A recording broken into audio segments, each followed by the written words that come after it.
বাবা আমার রুমে ধীরে ধীরে আসলেন। আমি দরজা ভিতর থেকে লক করতে ভুলে গেছি। আমি ঘুমিয়েছিলাম। বাবা আস্তে করে আমার বিছানায় বসল। তারপর বাবা আমার সাথে যা করেছিল তা কোনো মেয়েদের পক্ষে মেনে নেওয়া সম্ভব ছিল না। তাহলে আসল ঘটনাটি শুরু করি। আমার দুই মেয়ে, বড়টার নাম তুষ্টি আর ছোটটার নাম বৃষ্টি। তাদের মা খুব শখ করে মিলিয়ে দুই মেয়ের নাম রাখে। বড় মেয়ে ঢাকাতে থেকে কলেজে পড়ালেখা করে, আর ছোট মেয়ে আমার সাথে রাজশাহীতে থাকে। তাদের মা মারা যায় বছর 7 আগে। ছোট মেয়ের বয়স 13 বছর। আমাদের ফ্যামিলিতে আর কেউ নেই। একজন বুয়া আছে, সারাদিন রান্না বান্না করে সন্ধেবেলা চলে যায়। বৃষ্টির বয়স 13 হলেও তাকে দেখতে অনেক লম্বা আর সুন্দরী। এখনই তার বড় বোনের সমান লম্বা হয়ে গেছে, কিন্তু মন মানসিকতা ঠিকই বাচ্চাদের মতো। এখনো বুয়াই তাকে স্নান করিয়ে দেয়, বুয়াই তাকে দেখাশোনা করে। আমি কাজের মানুষ, সারাদিন বাহিরে থাকি। মেয়েদের দিকে খুব একটা নজর দিতে পারি না। পুরনো বুয়াটাই সব সামলায়। তাই মেয়েদের সাথে আমার বন্ধুত্বপূর্ণ সম্পর্ক গড়ে ওঠেনি। তারা আমাকে বেশ ভয় পায়। হঠাৎ একদিন বুয়া অসুস্থ হয়ে যায়। প্রায় 1 সপ্তাহ আসতে পারেনি। একদিন রাতে অফিস থেকে বাসায় এসে খেতে বসি। বৃষ্টি আমাকে ঠোঁট ফুলিয়ে বলল, বাবা আমাদের বুয়া 1 সপ্তাহ ধরে আসে না, তাই আমি গোসল পর্যন্ত করতে পারছি না। তুমি রোজ বাইরে থেকে খাবার নিয়ে আসো, এসব খেতেও আর ভালো লাগে না। তুমি কাল থেকে নতুন কোনো বুয়া নিয়ে আসো প্লিজ। আমি ঠাট্টা করে বললাম, গোসল না হয় আমিই করিয়ে দিলাম, কিন্তু খাবারের যখন সমস্যা তো নতুন বুয়া তো খুঁজতেই হয়।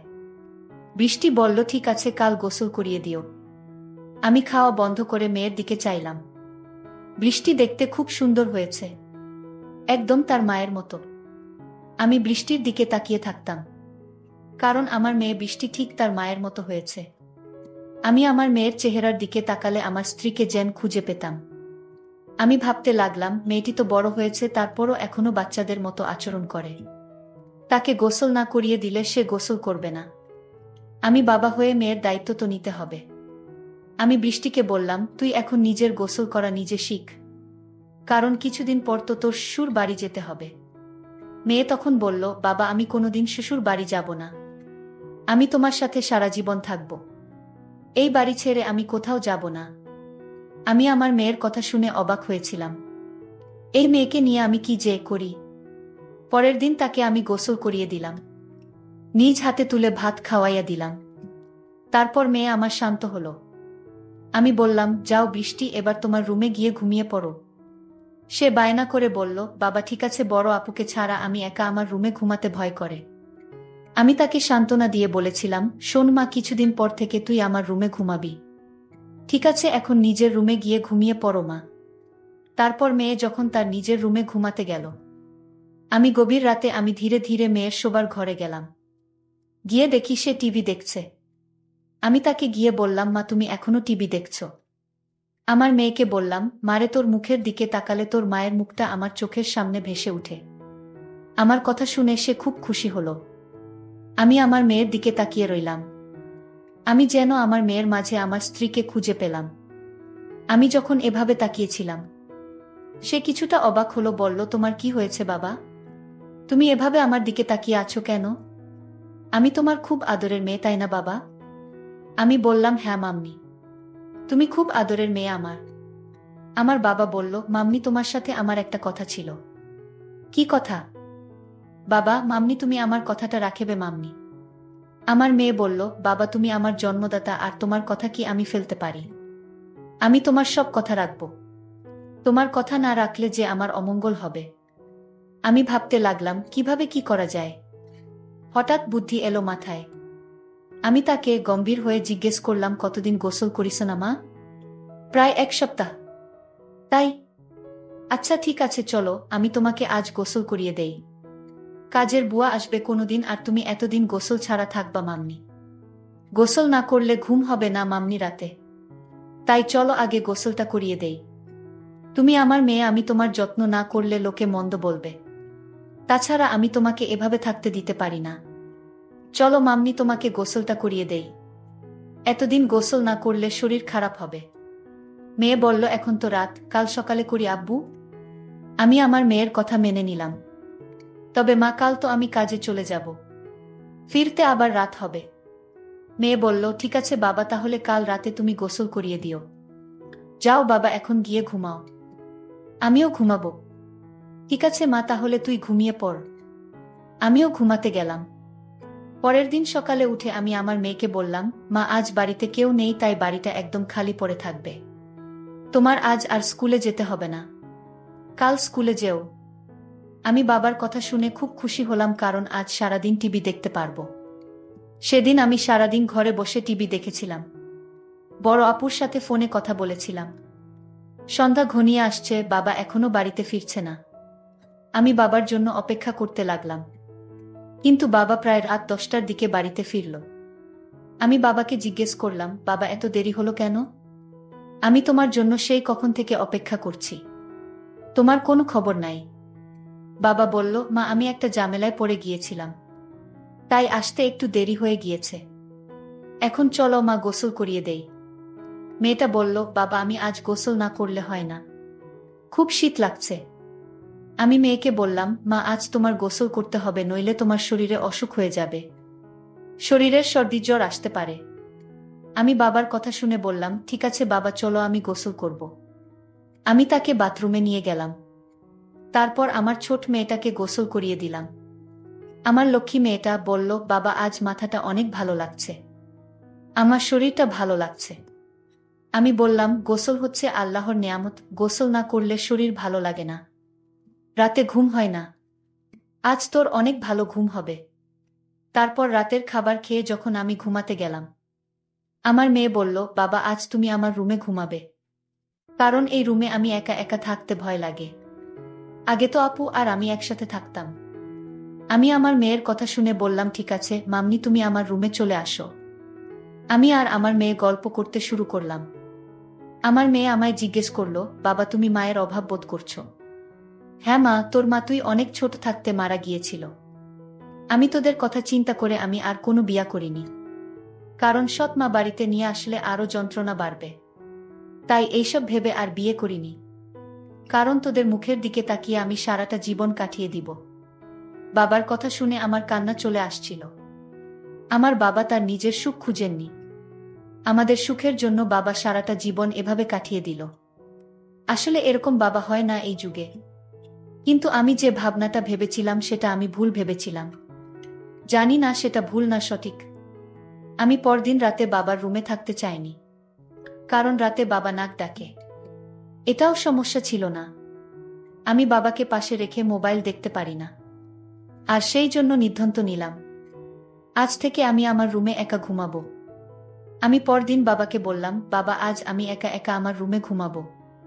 আর সেদিনেই ঘটল আসল ঘটনা। আমি রাতে আমার রুমে যখন ঘুমাতে গেলাম, তখন বাবা আমায় ডাক দিয়ে বললেন, মাম্মি আজ তুমি তোমার রুমে একা ঘুমাতে ভয় পাবে না? মেয়ে আমার বলল, না বাবা, আমি তো দিন দিন বড় হচ্ছি, আর এখন আমার একা একা রুমে ঘুমাতে ভয় করে না বাবা, তুমি ঘুমিয়ে পড়ো। কিন্তু আমার চোখে কোনো ঘুম নেই। আজ 15 বছর ধরে আমি একা। আমার স্ত্রী একটা রোড অ্যাক্সিডেন্টে মারা যায়। আমার স্ত্রী দেখতে অনেক সুন্দরী ছিল। আমার তো মন চায় অনেক কিছু করার। যাই হোক, আমার চোখে ঘুম আসছিল না।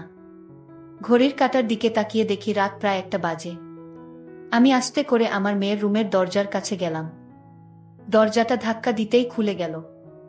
আমার মেয়ে হয়তো দরজাটা ভিতর থেকে লক করতে ভুল গেছে। আমার আর কষ্ট হলো না। আমি রুমের ভিতর ঢুকলাম। আমার মেয়ের দিকে তাকিয়ে দেখি কত শান্তির ঘুম ঘুমাচ্ছে। মনে হচ্ছে নিষ্পাপ একটা মেয়ে। তাকে ড্রিম লাইটের আলোতে অনেক সুন্দর দেখা যাচ্ছিল, ঠিক তার মায়ের মতো।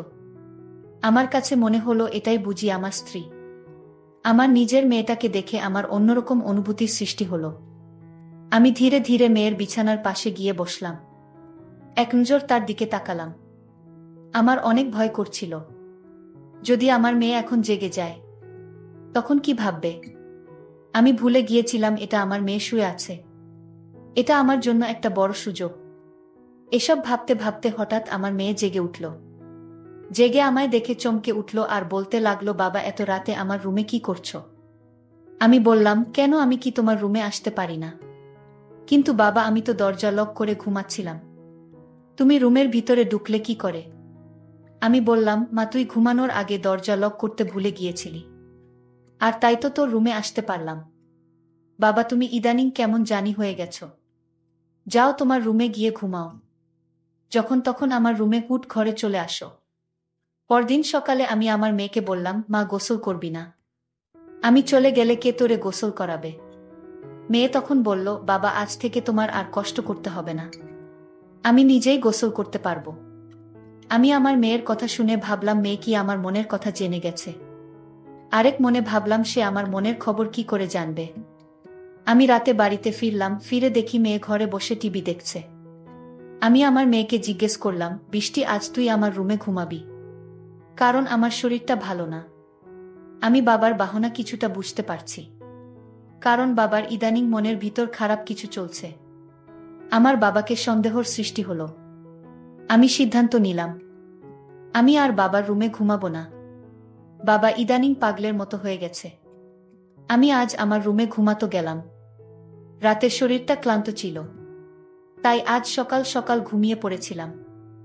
রাত যখন গভীর হলো, আমি অনুভব করলাম আমার রুমে কে যেন প্রবেশ করছে, আমার সাথে অদ্ভুত আচরণ করার চেষ্টা করছে। আমি যখন বুঝতে পারলাম, আমি ঘুম থেকে উঠে বাবাকে দেখতে পাইলাম। আমি বাবাকে বললাম, বাবা এত রাতে আমার রুমে কেন আসলে, আর আমার সাথে এমন আচরণ কেন করছো? বাবা তুমি ভুলে গেছো আমি তোমার মেয়ে, তুমি এখনই রুম থেকে বাহির হয়ে যাও। বাবা তখন চিৎকার করে বলল, আমি এ রুম থেকে যাব না, এই রুমে আমার স্ত্রী লুকিয়ে আছে, বের করে দাও আমার স্ত্রীকে। বাবার কথা শুনে আমি অবাক হয়ে গেলাম। আশ্চর্য তো বাবা, এসব কি বলছে? বাবা আমি তোমার আদরের মেয়ে, তুমি এসব কি বলছো বাবা? তুমি যদি আমার সাথে খারাপ আচরণ করো তাহলে আমি ভুলে যাব তুমি আমার বাবা। বাবা আমায় বলল, আজ আমি মরে যাব তাও আজ এই রুম থেকে বের হব না। বাবার এমন কথা শুনে আমি বাবাকে একটা ধাক্কা মেরে ফেলে দিলাম। বাবা তখন অজ্ঞান হয়ে লুটিয়ে পড়ল। আমি তাড়াতাড়ি বড় আপুকে ফোন দিলাম। বড় আপু আর আমি বাবাকে হাসপাতালে নিয়ে গেলাম। বাবা 3 দিন যাবত অজ্ঞান ছিল। বড় আপু আমায় বলল, তুই নিজের বাবাকে ধাক্কা মারলি। আপু তুই জানিস না, বাবা প্রতি রাতে আমার রুমে আসতো, অন্যরকম আচরণ করার চেষ্টা করত। তাই আজ আমি বাবাকে কখন যে ধাক্কা মারলাম তা বুঝতে পারিনি। বাবার যখন জ্ঞান ফিরল, ডাক্তার বলল, আপনার বাবা পাগল হয়ে গিয়েছে, ওনার ব্রেন নষ্ট হয়ে গিয়েছে, আর তাই আপনার সাথে এরকম খারাপ করত। ডাক্তারের কথা শুনে আমি কান্না করতে লাগলাম আর বলতে লাগলাম, আমি বড় ভুল করে ফেলেছি। আমার বাবা জ্ঞান হারা ছিল, আর তাই তো আমার সাথে এরকম করত। বাবা তো আগে এরকম করত না। আমাদের কথা শুনে বাবা বেড থেকে উঠে বসল, আর আমাদের 2 বোনকে উদ্দেশ্য করে বলতে লাগল, শোনো মা, ডাক্তার ভুল বলেছে, আমি পাগল নই, আমার মাথাও ঠিক আছে। আমি 15 বছর ধরে তোদের মাকে দেখি না, আর তাই সে আমার পাশে না থাকাতে আমি সারাক্ষণ চিন্তায় ডুবে থাকতাম। আমার কিছুই ভালো লাগতো না। কিন্তু আমার ছোট মেয়ে বৃষ্টির দিকে তাকালে আমার মনে হতো আমার স্ত্রীকে খুঁজে পেয়েছি, কারণ বৃষ্টি দেখতে হুবহু তার মায়ের মতো, আর তাই আমার মেয়ে হিসেবে বৃষ্টিকে দেখতাম। এতে আমার চিন্তা কমে যেত। আমি প্রতি রাতে তার রুমে গিয়ে তার কাপড় চোপড় এলোমেলো থাকলে আমি তা গুছিয়ে দিতাম। এটা কি আমার অপরাধ? আমার নিজের মেয়েকে স্নেহ করা কি আমার অপরাধ? আমার মেয়েকে আমি দেখতে না পেলে আমার খুব কষ্ট হতো রে মা। আমার মেয়েকে আমি সবসময় চোখে চোখে রাখা, সেটাও কি আমার অপরাধ? বাবার মুখে এমন কথা শুনে আমি হাও মাও করে কান্না করতে শুরু করলাম। বাবার পায়ে ধরে আমি বাবার কাছে ক্ষমা চাইলাম। বাবা তুমি আমায় ক্ষমা করে দাও, আমি তোমাকে ভুল বুঝেছিলাম। আসলে তোমার মতো বাবা পাওয়া এখনকার যুগে ভাগ্যর ব্যাপার। বাবাও আমাকে ক্ষমা করে জড়িয়ে ধরে বলল, কাঁদিস না মা, তুই কাঁদলে যে আমি সহ্য করতে পারি না। আজকের গল্পটি কেমন লাগলো তা অবশ্যই কমেন্ট করে জানাতে ভুলবেন না। আর যদি গল্পটি তোমাদের কাছে ভালো লাগে তাহলে আমার চ্যানেলটিকে সাবস্ক্রাইব করে পাশে থাকবেন। ধন্যবাদ।